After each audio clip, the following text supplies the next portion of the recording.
Hello everyone, কেমন আছেন সবাই? আশা করি ভালো আছেন। আজকে আমি আপনাদেরকে রোম্যান্টিক বেয়ার স্ট্রবেরি লিপ বামটি সম্পর্কে বলবো। রোম্যান্টিক বেয়ার স্ট্রবেরি লিপ বামটি এটি ঠোঁটকে সতেজ এবং গোলাপি রাখার জন্য এই লিপ বামটা অনেক কার্যকরী। এই লিপ বামটা ঠোঁটে লাগানোর সাথে সাথে ইনস্ট্যান্ট ঠোঁটকে গোলাপি করবে বা পিঙ্ক ইফেক্ট দিতে সাহায্য করবে।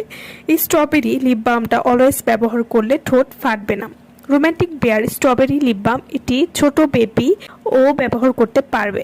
রেগুলার ইউজের জন্য পারফেক্ট এবং এর স্মেলটা অনেক সুন্দর। একবার ব্যবহার করলে এই লিপ বামটার প্রেমে পড়তে বাধ্য। এটা ছোট বড় সবাই ব্যবহার করতে পারবে। এছাড়াও এই লিপ বামটা কিন্তু শীত ছাড়াও যে কোনো সময় ব্যবহার করা যাবে এবং এই লিপ বামের কিন্তু কোনো ক্ষতি নেই। তো যাদের ঠোঁট অনেক বেশি কালো তারা কিন্তু এই লিপ বামটা ব্যবহার করে ঠোঁটকে গোলাপি করতে পারবেন। আর যারা এই প্রোডাক্টটি নিতে চাচ্ছেন তারা অবশ্যই আমাদের ভিডিওর স্ক্রিনে দেওয়া নাম্বারে যোগাযোগ করে আপনারা এই প্রোডাক্টটি নিয়ে নিতে পারবেন।